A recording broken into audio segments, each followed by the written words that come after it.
is the first time I've tried to comment anywhere, even though I haven't been able to function, and my neuroconsultant says I'm decompensating rapidly, for a year, since I knew what the government were going to do.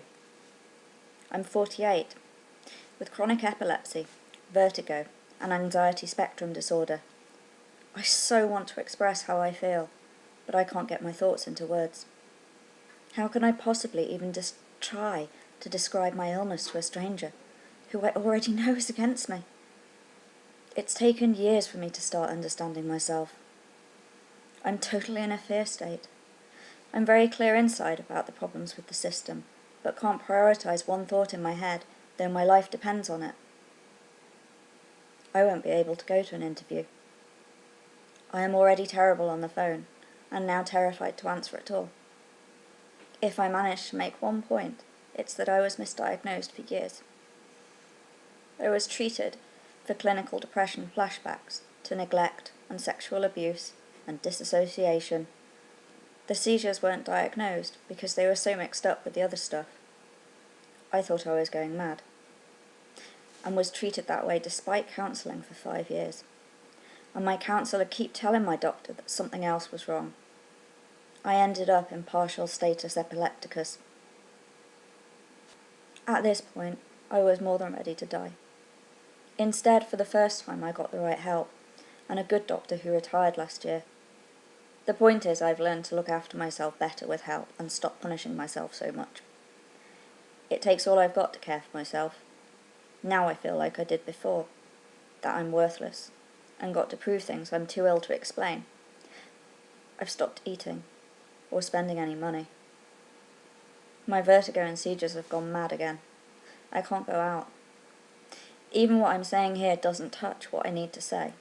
So what chance have I got at a medical I'm so terrified of? I am on incapacity benefit and full carers, disability living allowance and low rate for going out with someone with me. I filled in 2 PCAs last year, which took months, and then I was told I should have been exempt. Why didn't they swap me to ESA then? I know this post isn't making good suggestions, and I might try to write again.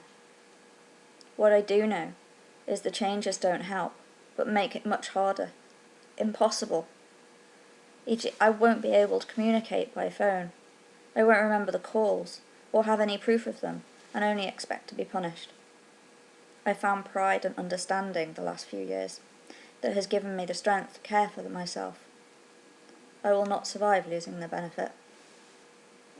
I will not survive losing the benefit which goes to my rent, etc. But more, I won't survive the rejection again. I've partly survived these last years because I haven't had to keep explaining, and managed with help to cut my thousands of thoughts down to copable. But now I've gone back years.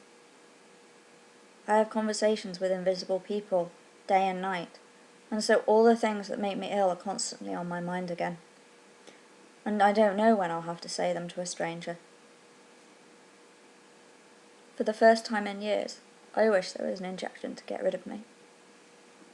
I wouldn't feel so desperate, but after trying so hard to live again, and spend bits of time with friends and family, now they know I'm disappearing from them again. And they can't help. Realising if people like Cameron knew one day of my hell, they would still put me through this, really is finishing me off. I feel like I've took a drug, and gone into another world as terrifying as it was when no one understood before. My consultant fully supports me, but has 1,700 people like me to help, and let us take at least 4 months. My wonderful doctor who knew me well has retired.